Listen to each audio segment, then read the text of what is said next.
Howdy y'all. Today I'm going to talk about the 5 problems that needs to be finished at the track for the competition. First task that needs to be completed is to clear the radioactive materials, which are going to be located on this side. Second task will be to collect scientific samples as known as rocks, which will be located in these 3 positions. Third task will be to save astronauts and rovers, which will be located in these yellow positions. And fourth task will be to deliver spacecraft into safe zones, which will be notified right after these 2 beacons. And fifth task will be to plant country's flag in the center cavity right here. Okay, this is part of our House of Quality.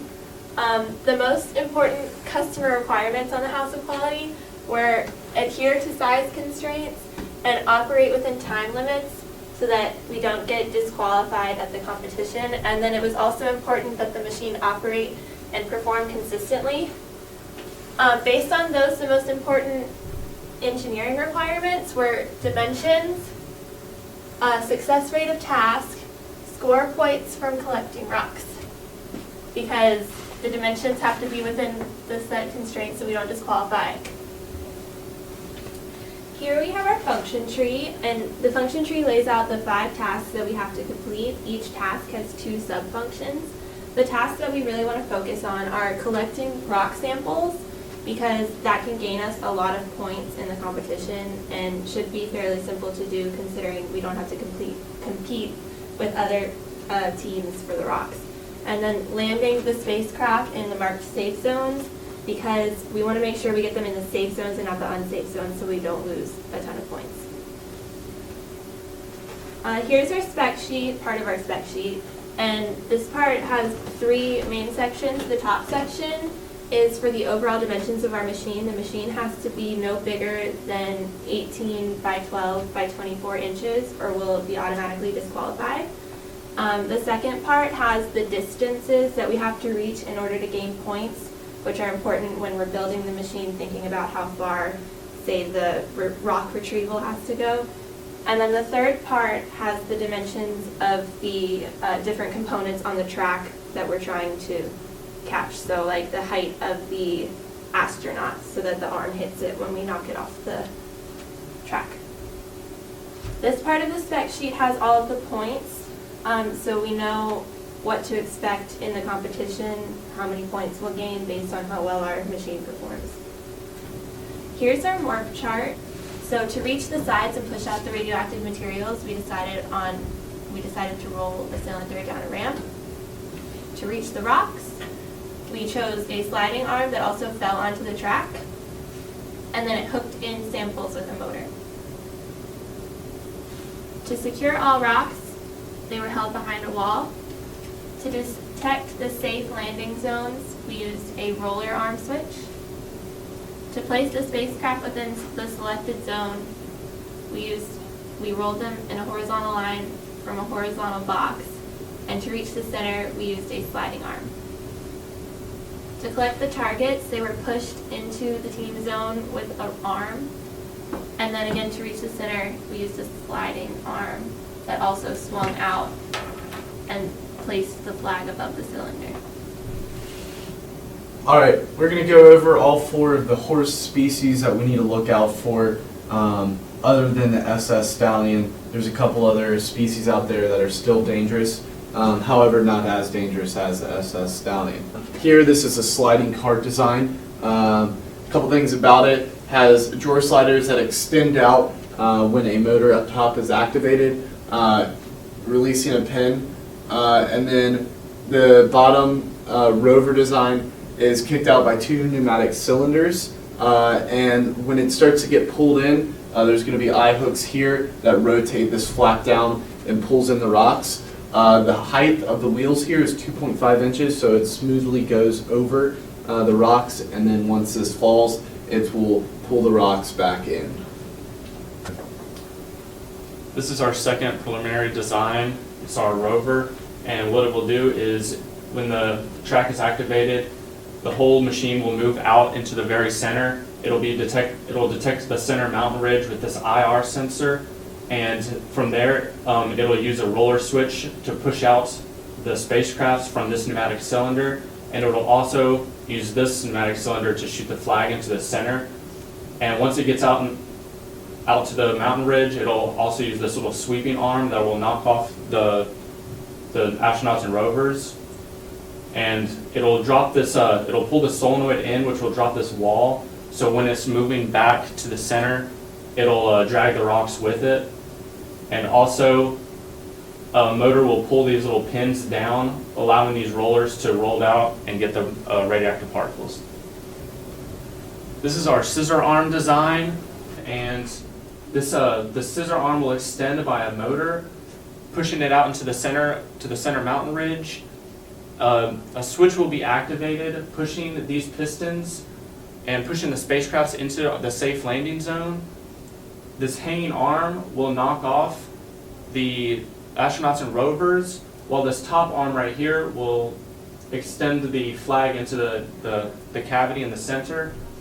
Another motor will push down on these drawer slides, pushing it out to collect the rocks, and then these extending arms will swing out to hit the tennis balls out. This is another spy shot that we have of one of the breeds out there today. This is a missile launcher design. A couple things to look out for is we have an extending arm that reaches out to the center and sweeps the rovers and astronauts into our zone. And then we have a spacecraft launcher that launches it into the spacecraft into the safe zones. We have a rock collecting arm that sweeps the rocks into the home zone. Those are a couple features we really got to look out for there today in the field. Alright, that shot. This is our prototype right here. It's a lethal thing. SS Stallion.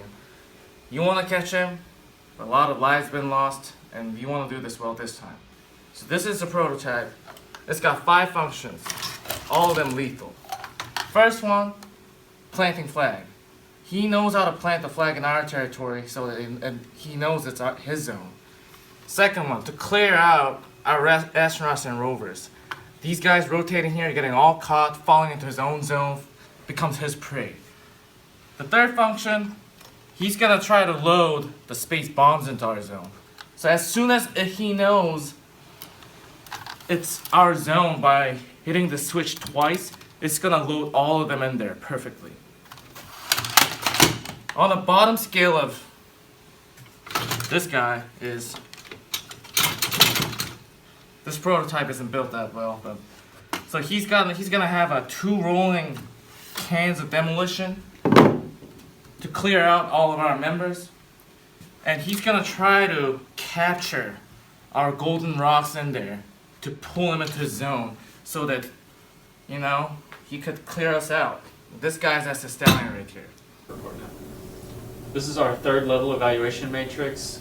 Out of all 5 of the designs that we had created, 2 scored the highest. It was either the sliding cart design or the tiered design. Both of these were able to do all the functions that we had tried to include, but the tiered design had scored much higher than the sliding cart design just because it was more efficient, it was able to fit in the box better, it did everything smoothly, and that's why it received such a high score. From the individual competition to subsystem competitions leading up to qualifying and final competition, we were able to learn which subsystems were the most effective and consistent. For example, from the individual competition, rolling cam method proved to be space efficient and consistent. From the qualifying round, we were able to make changes to the machine that strengthened our consistency and reliability. For example, we were able to attach a cardboard piece onto our rolling arm switch to extend the range of detection, which was necessary considering that there were discrepancies in beacon location depending on track. At the final competition, the machine performed with average score of 121.3, with high score of 185 and low score of 12. The low score was due to the activation of my Rio component. The machine was consistent in planting flag, retrieving astronauts and rovers, and clearing a portion of radioactive materials. The machine also consistently cleared minimum of 2 rocks and landed all 4 spacecraft except for the time when the MyRio was unplugged. Overall, the machine advanced to semifinals, ranking 7 out of 61 teams in terms of the score. So Danny, what would you like to do in the future? I think we did a pretty good job on it. But a lot of times, like we were going out and shopping at Home Depot, I feel like we weren't really planning our things throughout. And to save time next time, maybe, and even in a different project, I'll try to plan things out more thoroughly, using planning tools and everything. The Gantt chart, we really didn't make use of it, I think. What do you think was the most difficult challenge that you had to face? I feel like a lot of times when we were building, like you said, we weren't really planning ahead that much. And so when we started like designing and building our machine, we would just start building and not really like think ahead. And so we would be halfway through designing a subsystem and realize it would interfere with another subsystem. So next time I think we should do and create like fully working CAD designs before we start building, because it'll eliminate some of the cross, I guess. Yeah, I feel what you're talking about. Yo, this one's over here. You trying to pull a move on me like that? You know what? Checkmate. Your knight? Yeah. Speaking of the knight, where's the stallion? He was right there before. Dude, he's not look here for anymore. Yeah. Stallion, don't do it!